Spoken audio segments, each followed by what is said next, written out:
Hello, it's Stuart Crawford again with another podcast. In this episode, I want to take a look at the long-anticipated Ukrainian counter-offensive, which we expect to be launched in that theatre of war very soon. Now, recent news from the front line in the Russo-Ukraine war suggests that the Russian invaders have well and truly stalled. They have been battering away at Bakhmut for months now, trying to capture the city. Now the indications are that the Ukrainians are beginning to regain ground on the flanks there, suggesting that their enemy may be eventually forced to withdraw. As ever, the information is sketchy. Some observers, however, have been quick to suggest that this signifies the beginning of the long-awaited Ukrainian counteroffensive. Well, never say never, but I very much doubt it is so.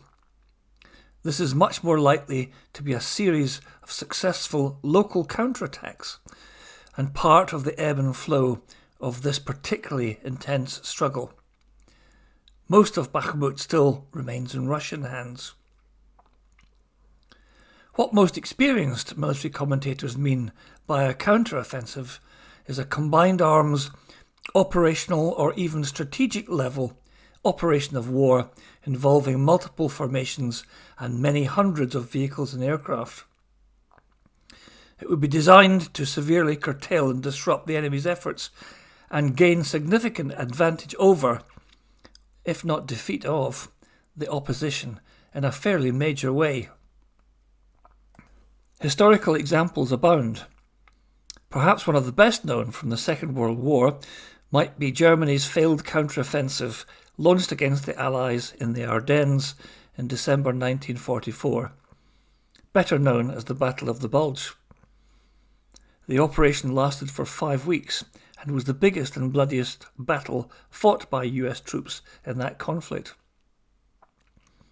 So, given the scale of what appears to be happening around Bakhmut at the moment, I think it's fair to say that this is not the anticipated operation, although it might prove in time to be part of it, of course. Two things currently militate against the Ukrainian armed forces moving in strength. The first is the weather and the state of the ground. As I've written before, an unusually long rain and mud season suggests that the terrain will not be suitable for massed armoured manoeuvre until the middle of next month, that's June, at the earliest.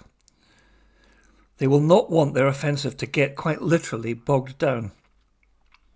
The second reason is that the Ukrainian armed forces still don't have the right kit in sufficient quantities. President Zelensky has recently been on a tour of European capitals, asking yet again for more equipment as soon as it can be provided. And without it, in mass, he will not unleash his armies. He's on record saying that to do so would be far too costly in Ukrainian casualties, and that is something he quite rightly wants to avoid. There have been too many already. What we can say, I think, is that the Russians have clearly transitioned from the offensive to the defensive along most of the line of contact. They are only too aware of what is coming and have been preparing defensive lines in depth for months now. What they don't know, or not openly at least, is where the centre of gravity of the Ukrainian effort might be and where the main blow might fall. Everyone has been second-guessing this for ages, but only the Ukrainian commanders will know for sure. Maybe not right now, but when necessity dictates. And when the counter-offensive does begin, I don't think we'll have any doubts that it is happening. It will be of a scale and an expanse that will likely surpass anything that the Ukrainians have attempted to date. Careful preparation and secrecy are crucial until the time comes. Britain's recent donations of Storm Shadow missiles and now long-range drones, promised by Prime Minister Rishi Sunak during Zelensky's visit to Chequers, will undoubtedly help shape the battlefield. All the other equipment donated by the West will do the same. But in the end, it's up to the Ukrainians to get up close and personal with their Russian enemies and take back their territory. And that is likely to be a bloody slog when it comes.